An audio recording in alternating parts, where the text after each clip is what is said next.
नमस्कार, कैसे हैं आप। प्रधानमंत्री नरेंद्र मोदी एग्जाम वॉरियर्स से बात कर रहे थे, लेकिन एक सवाल उनके सामने ऐसा आया कि प्रधानमंत्री खुद चौंक गए। नरेंद्र मोदी इसका जवाब क्या देते, ये मोदी सोचने लगे। लेकिन मोदी भी तो मोदी हैं। बच्चों के सवाल के जवाब में भी उन्होंने वो राजनीतिक गुत्थी भारत के भविष्य के लिए सुलझाई कि मोदी के बाद क्या होगा। मोदी जिस ढंग से विरोधियों को निरुत्तर कर देते हैं, वैसा निरुत्तर क्या मोदी के उत्तराधिकारी कर पाएंगे। ना सिर्फ विरोधी, ना सिर्फ सदन में, बल्कि देश में खैरात जीवियों ने, आंदोलन जीवियों ने, एनजीओ जीवियों ने जिस तरह से पिछले 2 दशक से मोदी को परेशान किया, मोदी के विरोध में नफरत फैलाए, दूसरा कोई होता तो तबाह हो जाता। मोदी ने बच्चों के मार्फत से भारत के भविष्य के नेताओं को बड़ी सीख दी, जिनको भारत विरोधियों से लड़ना है। जरा प्रधानमंत्री को पूछे गए उस सवाल और उसके जवाब को सुनिए तो आपको समझ में आएगा दुनिया में सबसे ज्यादा विरोध झेलने वाले मोदी किस तरह से विरोधियों को निरुत्तर करते हुए अपने आप को स्थापित करते चले गए और भारत के सबसे लोकप्रिय प्रधानमंत्री। जरा बच्चों से उनके इस संवाद को सुनिए और फिर उनके इस जवाब को। माननीय प्रधानमंत्री जी, नमस्कार। मेरा नाम मन्नत बाजवा है। मैं Saint Joseph senior secondary school की छात्रा हूँ। मेरा आपसे प्रश्न यह है कि जब मैं अपने आप को आप जैसे प्रतिष्ठित स्थान पर रखकर कल्पना करती हूँ, जहाँ भारत जैसे देश को चलाना, जहाँ इतनी बड़ी जनसंख्या है और जहाँ अपनी राय रखने वालों की बहुतायत है, आपके बारे में नकारात्मक राय रखने वाले लोग भी हैं। क्या वह आपको प्रभावित करते हैं? यदि हाँ करते हैं तो आप आत्मसंदेह की भावना से कैसे उभरते हैं? मैं इसमें आपसे मार्गदर्शन चाहती हूँ। धन्यवाद श्रीमान। Thank you, Mannat. Honorable Prime Minister, sir. Astami Sen resides in South Sikkim, an area famous for its tea gardens, breathtaking beauty, and tranquil, undisturbed, snow-clad Himalayas. She also requests your directions on identical matter that needs to be addressed. Astami, please ask your question. माननीय प्रधानमंत्री जी, नमस्कार। मेरा नाम अष्टमी सेन है। मैं कक्षा 11वीं की छात्रा डीएवी पब्लिक स्कूल रंगित नगर दक्षिण सिक्किम से हूँ। मेरा प्रश्न आपसे ये है कि जब विपक्ष और मीडिया आपकी आलोचना करते हैं तो आप कैसे इनका सामना करते हैं, जबकि मैं अपने अभिभावकों की शिकायतों एवं निराशाजनक बातों का सामना नहीं कर पाती हूँ। कृपया मेरा मार्गदर्शन कीजिए। धन्यवाद श्री। थैंक यू अष्टमी। माननीय प्रधानमंत्री जी, राष्ट्रपिता महात्मा गांधी, सरदार पटेल और स्वामी दयानंद सरस्वती जैसे महापुरुषों की जन्मभूमि गुजरात की कुमकुम प्रताप भाई सोलंकी आभासी माध्यम से जुड़ रही हैं और इसी तरह की दुविधा में हैं। कुमकुम आपसे मार्गदर्शन चाहती है। कुमकुम, कृपया अपना प्रश्न पूछिए। माननीय प्रधानमंत्री महोदय, मेरा नाम सोलंकी कुमकुम है। मैं कक्षा 12वीं श्री हडाला बाल हाई स्कूल, जिला अहमदाबाद, गुजरात की छात्रा हूँ। मेरा प्रश्न यह है कि आप इतने बड़े प्रजातांत्रिक देश के प्रधानमंत्री हैं, जिन्हें कितनी सारी चुनौतियों का सामना करना पड़ता है।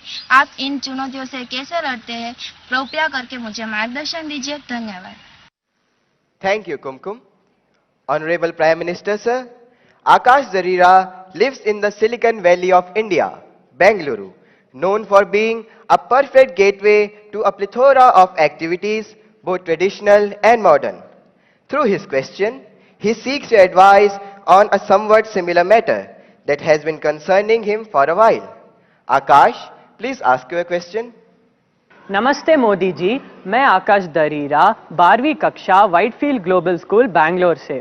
मेरा आपसे यह प्रश्न है कि मेरी नानी जी कविता ए माखीजा मुझे हमेशा सलाह देती है आपसे सीखने के लिए कि आप कैसे विपक्ष के लगाए हुए हर आरोप, हर आलोचना को टॉनिक और अवसर के रूप में देखते हैं। आप ऐसे कैसे करते हैं मोदी जी? कृपया हम युवाओं को भी प्रेरणा दें ताकि हम जीवन के हर परीक्षा में सफल हो।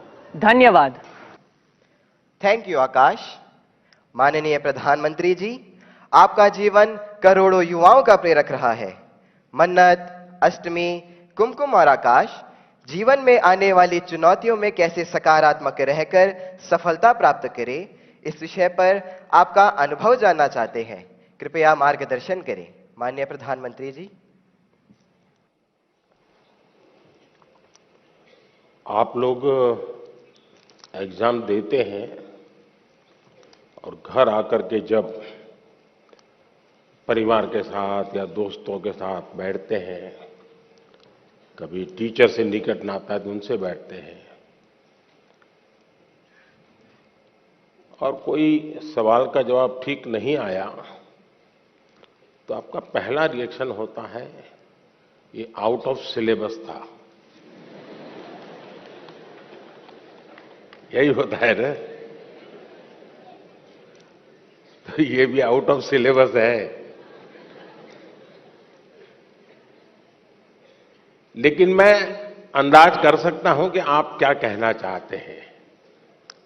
अगर आपने मुझे न जोड़ा होता तो शायद आप अपनी बात को और ढंग से कहना चाहते होंगे, लेकिन शायद आपको मालूम है कि आपके परिवार वाले भी सुन रहे हैं, तो ऐसा खुल करके बोलने में खतरा है।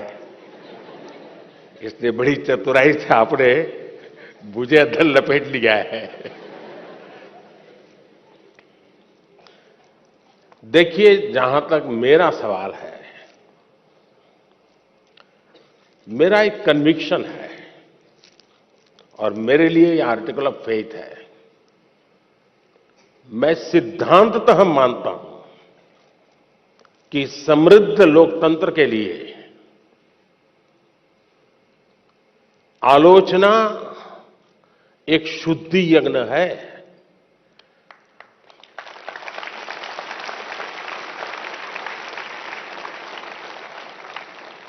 आलोचना ये समृद्ध लोकतंत्र की पूर्व शर्त है और इसलिए आपने देखा होगा टेक्नोलॉजी में ओपन सोर्स टेक्नोलॉजी होती है, मालूम है ना? ओपन सोर्स होता है, उसमें सब लोग अपनी अपनी चीजें डालते हैं और ओपन सोर्स टेक्नोलॉजी के माध्यम से ये अलाउ किया जाता है कि देखिए भी हमने किया है, हम यहां जाकर के अटके हैं, हो सकता है कुछ कमियां होगी, तो लोग उसके अंदर अपने अपने टेक्नोलॉजी को इंसर्ट करते हैं और काफी लोगों के प्रयास से वो एकदम से समृद्ध एक सॉफ्टवेयर बन जाता है। ये ओपन सोर्स आजकल बहुत ही ताकतवर एक इंस्ट्रूमेंट माना जाता है। उसी प्रकार से कुछ कंपनियां अपनी प्रोडक्ट को मार्केट में रखती है और चैलेंज करती है कि उसमें जो कमियां हैं वो दिखाएगा, उसको हम इनाम देंगे। बाउंड सिस्टम की व्यवस्था खड़ी हुई है। इसका मतलब ये हुआ कि हर कोई चाहता है कि कमियां जो हो उससे मुक्ति का रास्ता कोई इंगित करे तो होगा ना। लेकिन कभी कभी क्या होता है, आलोचना करने वाला कौन है उस पर सारा मामला सेट हो जाता है। जैसे मान लीजिए आप यहां स्कूल के अंदर फैंसी ड्रेस कंपटीशन है और आपने बड़े चाव से बढ़िया फैंसी ड्रेस पहन करके गए और आपका प्रिय दोस्त है, एकदम प्रिय दोस्त, जिसकी बात आपको हमेशा अच्छी लगती है, वो कहेगा यार तुमने ऐसा क्या पहना, ये अच्छा नहीं लग रहा है। तो आपका एक रिएक्शन होगा। और एक स्टूडेंट है जो आपको थोड़ा कम पसंद है, नेगेटिव वाइब्रेशंस हमेशा आते हैं उसको देखते ही, आपको उसके बातें बिल्कुल पसंद नहीं है, वो कहेगा देखो ये क्या पहन के आया है, कैसे पहनते हैं क्या, तो आपका एक दूसरा रिएक्शन होगा। क्यों? जो अपना है वो कहता है तो आप उसको पॉजिटिव लेते हैं उस आलोचना को, लेकिन जो आपको पसंद नहीं है वो वही कह रहा है, लेकिन आपको गुस्सा आता है, तू कौन होता है, मेरी मर्जी। ऐसा ही होता है ना। उसी प्रकार से आप आलोचना करने वाले आदतन करते रहते हैं, तो उनको एक बक्से में डाल दीजिए, दिमाग खपाइए मत ज्यादा, क्योंकि उनका इरादा कुछ और है। अब घर में आलोचना होती है क्या? मैं समझता हूं कुछ गलती हो रही है। घर में आलोचना नहीं होती है, यह दुर्भाग्य का विषय है। आलोचना करने के लिए मां बाप को भी बहुत अध्ययन करना पड़ता है, आपको ऑब्जर्व करना पड़ता है, आपके टीचर को मिलना पड़ता है, आपके दोस्तों की आदतें जाननी पड़ती है, आपकी दिनचर्या को समझना करना पड़ता है, आपको फॉलो करना पड़ता है, आपका मोबाइल फोन पर कितना टाइम जा रहा है, स्क्रीन पर कितना टाइम जा रहा है, सारा बहुत बारीकी से कुछ न बोलते हुए मां बाप ऑब्जर्व करते हैं। फिर कभी आप किस अच्छे मूड में होते हैं वो देखते हैं, और जब अच्छे मूड में होते हैं, अकेले होते हैं, तब प्यार से वो कहते हैं, अरे यार देख बेटे, तुझ में इतनी क्षमता है, इतना सामर्थ्य है, देख तेरी शक्ति यहां क्यों जा रही है। तो वो सही जगह पे वो रजिस्टर होता है, वो आलोचना काम आ जाए। लेकिन आजकल माँ बाप को टाइम नहीं है, वो आलोचना नहीं करते, टोका टोकी करते हैं, और जो गुस्सा आपको आता है ना, वो टोका टोकी का आता है। कुछ भी करो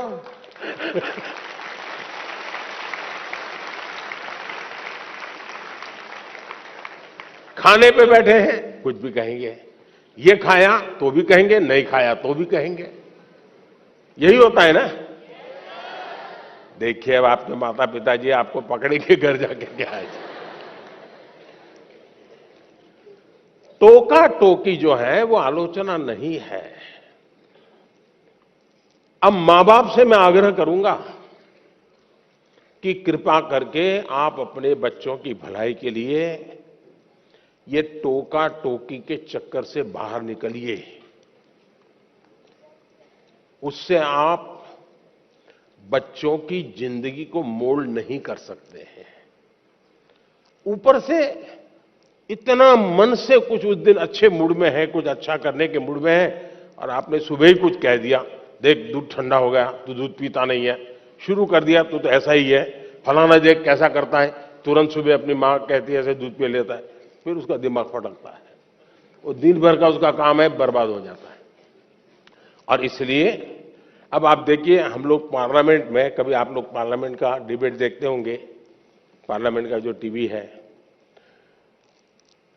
कुछ लोग बहुत ही अच्छी तैयारी करके आते हैं पार्लियामेंट में अपनी स्पीच देने के लिए, लेकिन स्वभाव से जो सामने विपक्ष के लोग होते हैं ना, वो आपकी साइकोलॉजी जानते हैं, तो कुछ में ऐसे ही कोई टिप्पणी कर देते बैठे बैठे, और उसको मालूम है कि टिप्पणी ऐसी है कि वो रिएक्ट करेगा ही करेगा। तो हमारा एमपी होता है, उसको लगता है अब इंपॉर्टेंट इसकी टिप्पणी है, इसलिए जो तैयारी करके आया है वो छूट जाती है, और वो उसी की टिप्पणी को जवाब देता रहता है।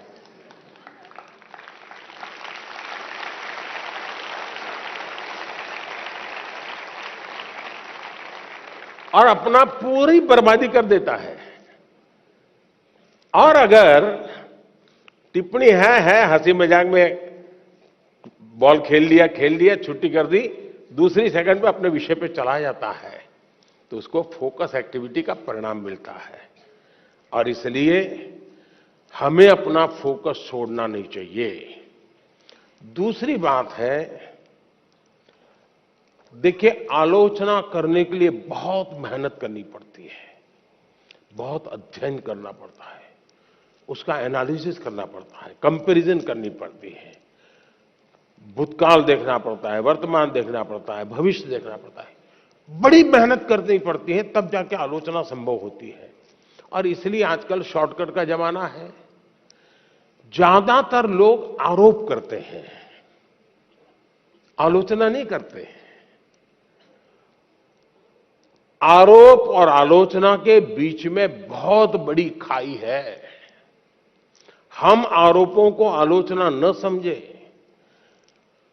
आलोचना तो एक प्रकार से वो न्यूट्रिएंट है जो हमें समृद्ध करता है। आरोप वो चीजें हैं जिसको हमने आरोप लगाने वालों को गंभीरता से लेने की जरूरत नहीं है, समय बर्बाद की जरूरत नहीं है। लेकिन आलोचना को कभी लाइट नहीं लेना चाहिए, आलोचना को हमेशा मूल्यवान समझना चाहिए। वो हमारी जिंदगी को बनाने के लिए बहुत काम आती है। और अगर हम ईमानदार हैं, हमने प्रामाणिक सत्यनिष्ठा से काम किया है, समाज के लिए काम किया है, निश्चित मकसद के लिए काम किया है, तो आरोपों की बिल्कुल परवाह मत कीजिए दोस्तों। मैं समझता हूं आपकी एक बहुत बड़ी ताकत बन जाएगी। बहुत बहुत धन्यवाद। जी, प्रधानमंत्री नरेंद्र मोदी ने जो कुछ भी कहा और आपने जो उनका जवाब सुना, उसी में भारत में भावी नेतृत्व करने वालों के लिए बड़ा संदेश है। मोदी युग के बाद क्या होगा, ये सवाल अक्सर होता है कि प्रधानमंत्री मोदी 2 बार प्रधानमंत्री रह गए, तीसरी बार भी हो जाएंगे, लेकिन उसके बाद क्या होगा। प्रधानमंत्री मोदी ने भारत के भविष्य के नेता को बच्चों के सवाल के जवाब के साथ बहुत बड़ा संदेश दे दिया है। बहुत बहुत धन्यवाद।